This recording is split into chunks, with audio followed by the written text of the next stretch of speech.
आज हम आपके साथ इकोनॉमिक्स के क्लास के अंतर्गत हमने कल आपको बताया था लॉ ऑफ रिटर्न के बारे का इंट्रोडक्शन हमने आपको दे दिया था और हमने स्टार्ट किया था लॉ ऑफ डिमिनिशिंग रिटर्न।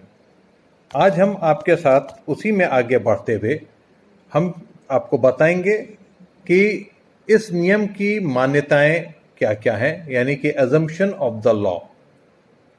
इसमें किस कंडीशन, कौन कौन सी ऐसी कंडीशन आती है कि जब ये नियम लागू होता है।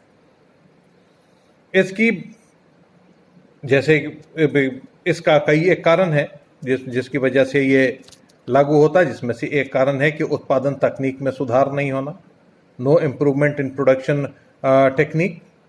और यह नियम तभी लागू होता है जब उत्पादन टेक्निक में कोई सुधार नहीं किया जाता। जो घिसा पिटा चला आ रहा उसी तरीके से हम उत्पादन करते चले जा रहे हैं, उसके जो भी टेक्निक्स हैं उसके अंतर्गत नहीं हमने कोई चेंज किया। और यह मान लिया जाता है कि उत्पादन कार्य के प्रबंध, उत्पादन विधि, तकनीक ज्ञान आदि में कोई परिवर्तन नहीं किया गया। जो पिछला चला आ रहा उसी के आधार पर जब हम करते हैं तो लॉ ऑफ डिमिनिशिंग रिटर्न लागू हो जाता है।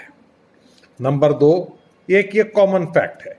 नंबर 2 कॉमन फैक्ट, ये नियम सामान्य सत्य है, अर्थात ये नियम केवल कुछ अवस्थाओं को छोड़ अन्य सभी अवस्थाओं में लागू होता है।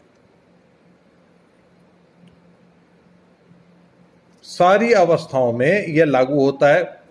कुछ एक सर्टेन कंडीशंस हैं, जैसे कि अब आप एक साधारण भाषा में अगर हम आपसे बात करें कि जो कोई भी प्रोडक्शन प्रकृति के रूप में किया जाता है, प्रकृति अगर करती है, जैसे खेती, वो प्राकृतिक है। वो प्रकृति के द्वारा अगर हम कोई भी प्रोडक्शन करते हैं और जिसका मतलब कि प्रगति का प्रभाव जिस पर ज्यादा हो, जिस प्रोडक्शन पे नेचर का इफेक्ट ज्यादा होता है, उस पे लॉ ऑफ डिमिनिशिंग रिटर्न लग जाता है। और जिस पे ह्यूमन इफेक्ट ज्यादा होता है, मनुष्यों का प्रभाव ज्यादा होता है, उसमें लॉ ऑफ इंक्रीजिंग रिटर्न लगता है। उसी चीज को हम यहां पर एक बार ये फिर बोले, यानी कुछ अवस्थाओं को छोड़कर, यानी कि ऐसी कंडीशन जो जिनकी मनुष्यों का प्रभाव ज्यादा हो, उनको छोड़ करके प्रकृति के उसमें जब हम आते हैं तो सभी अवस्थाओं में लॉ ऑफ डिमिनिशिंग रिटर्न लग जाता है। उसके बाद फिर तीसरा है एक उपादान का स्थिर व अन्य उपादानों का परिवर्तनशील होना, कि whenever you are going to stable one factor and rest of the factors are movable or you can say changeable. In that condition, law of diminishing return हमारे प्रोडक्शन के ऊपर एप्लीकेबल हो जाता है। उसके तहत अगर हम कहें तो हम ये नियम तभी लागू होता है जब हम एक फैक्टर को स्टेबल कर देते हैं और दूसरे को हम बदलते हैं और दूसरे जो फैक्टर्स हैं उनको बदल देते हैं, या एक फैक्टर को हम बदलते हैं और दूसरे फैक्टर्स को हम स्टेबल रखते हैं। तो इस प्रकार से उत्पादन एक साथ चेंजेबल नहीं होने चाहिए। इस तरह से हमको बदलना नहीं चाहिए। अगर हम इस तरह से बदलेंगे तो लॉ ऑफ डिमिनिशिंग रिटर्न हो जाता है। उसी तरह से इकाइयों की समरूपता, यह नियम यह मान करके चलता है कि परिवर्तनशील उत्पादनों में सभी इकाइयां समरूप होती हैं। फिर पांचवा है उत्पादनों का सर्वोत्तम संयोग। प्रतिफल ह्रास नियम यह मान करके चलता है कि उत्पादन के फैक्टर्स जो हैं उनका कॉम्बिनेशन ऑलरेडी सर्वोत्तम है, द बेस्ट है, और इसमें हमको लॉस हो जाता है, डिमिनिशिंग रिटर्न लग जाता है। उसके बाद फिर ये है कि छठे में आए तो शॉर्ट ड्यूरेशन, अल्पकालीन। इस नियम की मान्यता यह है कि उत्पादन को बढ़ाने के लिए उपलब्ध समय इतना कम है कि उत्पादन के एक न एक साधन की पूर्ति स्थिर रहती है। और ये काफी प्रचलित भी है कि प्रतिफल ह्रास नियम का संबंध उत्पादन की मात्रा से न कि उत्पादित वस्तुओं की कीमत से है। हमारा जो भी प्रोडक्शन होगा उसमें उत्पादन से रिलेट करता है, आपका क्या कहते हैं, लॉ ऑफ डिमिनिशिंग रिटर्न उत्पादन से रिलेट करता है, ना कि उत्पादन की कीमत से रिलेट करता है। उसके वैल्यू से रिलेशन उसका नहीं है। तो इस तरह से एजम्पशन ऑफ लॉ में आपके 6 कंडीशंस हैं। उत्पादन की तकनीक में सुधार नहीं होना, सामान्य सत्य है ये। फिर एक उपादान का स्थिर होना और बाकी उपादानों का परिवर्तनशील होना। फिर इकाइयों में की समरूपता, और फिर उपादानों का सर्वोत्तम संयोग, और लास्ट है अल्पकालीन। इस तरीके से किसी भी प्रोडक्शन के ऊपर लॉ ऑफ डिमिनिशिंग रिटर्न इन कारणों की वजह से लगता है। अब ये मान्यताएं हैं कि इनकी वजह से लगता है, लेकिन अब बेसिक क्या है कि इनके लागू होने का कारण क्या है।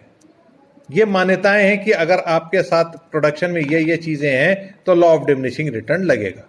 लेकिन कारण क्या है कि इनका लगने का, तो इस नियम के मुख्यतः कई कारण होते हैं, जिनमें से कुछ एक कारण आज हम आपके संग डिस्कस करेंगे, जो कि आपके लिए जानना ज़्यादा ज़रूरी है कि क्यों ऐसा कंडीशन बनती है कि जिसमें हम लॉ ऑफ डिमिनिशिंग रिटर्न के अंतर्गत हम उनको लेकर के आते हैं, जिसमें कि उत्पादनों का अनुकूलतम संयोग का भंग होना। सबसे बड़ी चीज़ ये है उपादानों का अनुकूलतम संयोग का भंग होना। यानी कि जो फैक्टर्स हमारे हैं उन फैक्टर्स को स्थिर रखकर अन्य उपादानों की मात्रा में परिवर्तन किया जाता है, तो एक बिंदु पर उपादान यानी कि उत्पादन के उपादानों का संयोग ऑप्टिमम हो जाता है।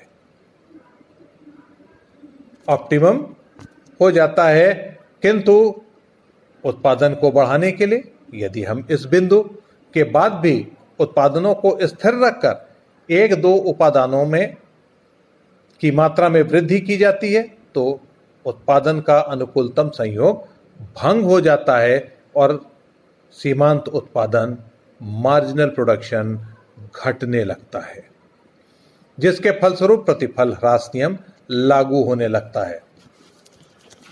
यानी कि अब ऐसे समझ लीजिए इसको कि जो फैक्टर्स हैं, जो कि हमारे 5 फैक्टर्स हैं उत्पादन के, जैसा कि हर बार हम आपको बताते आए हैं कि 5 फैक्टर्स हैं, उनमें से कुछ एक फैक्टर्स को स्टेबल रख करके दूसरे फैक्टर्स को जब हम उनकी मात्रा में परिवर्तन करते हैं, उनकी मात्रा में जब हम परिवर्तन करते हैं, तो एक बिंदु पर आकर के इनका जो संयोग होता है वो ऑप्टिमम हो जाता है, यानी कि अनुकूलतम हो जाता है। किंतु उत्पादन को बढ़ाने के लिए इस बिंदु के बाद भी जब हम अन्य उपादानों को स्थिर रख करके 1-2 उपादानों में वृद्धि करते हैं, तो इनका अनुकूलतम संयोग भंग हो जाता है और हम लॉ ऑफ डिमिनिशिंग रिटर्न में चले जाते हैं। और दूसरा है इसका, उत्पादन के उपादान एक दूसरे के अपूर्ण रिप्लेसमेंट है, incomplete replacement of different factor of production to each other. इसके तहत उत्पादन के उपादान एक दूसरे के सब्स्टिट्यूट नहीं हैं, संपूर्ण रूप से सब्स्टिट्यूट नहीं होते, अर्थात एक उपादान को दूसरे उपादान के स्थान पर एक सीमा तक ही प्रयुक्त किया जा सकता है। उदाहरण के रूप में भूमि को स्थिर रखकर श्रम और पूंजी की अधिक इकाइयों का प्रयोग करके एक सीमा तक ही हम हमारे पास लैंड है, उसमें अगर हम भूमि में हम श्रम और पूंजी लगाना चाहते हैं तो एक सीमा तक ही उसके अंदर हम बढ़ा सकते हैं, उससे ज्यादा हम उसको नहीं बढ़ा सकते। और यदि हम एक उपादान को, एक फैक्टर को दूसरे फैक्टर के स्थान पर असीमित मात्रा में प्रयोग करना अगर संभव होता तो भूमि के एक निश्चित टुकड़े पर ही श्रम और पूंजी की अत्यधिक इकाइयों का प्रयोग करके हम समस्त विश्व के लिए अन्न उपजा सकते थे, जो कि पॉसिबल नहीं है। एक छोटे से टुकड़े में ढेर सारा हम अपना पूंजी लगा दें, ढेर सारा हम श्रम लगा दें और हम पूरे विश्व के लिए हम अन्न उत्पन्न कर लें, तो ऐसा संभव नहीं है।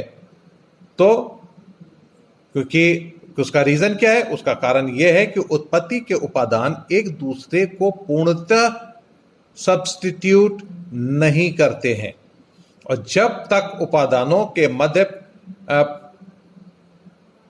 प्रतिस्थापन संभव होता है, सब्स्टिट्यूशन संभव होता है, तब तक तो आपका लॉ ऑफ डिमिनिशिंग रिटर्न लागू नहीं होता। किंतु जब ये सब्स्टिट्यूशन संभव नहीं होता है तो लॉ ऑफ डिमिनिशिंग रिटर्न लग जाता है। ये दो रीजन है जिसकी वजह से ये लॉ ऑफ डिमिनिशिंग रिटर्न किसी भी व्यवसाय के ऊपर जो प्रकृति से, बेसिकली प्रकृति से प्रभावी होते हैं, उन पर लगता है। आज के लिए इतना, कल के लिए हम इसके स्कोप के बारे में हम आपसे डिस्कस करेंगे।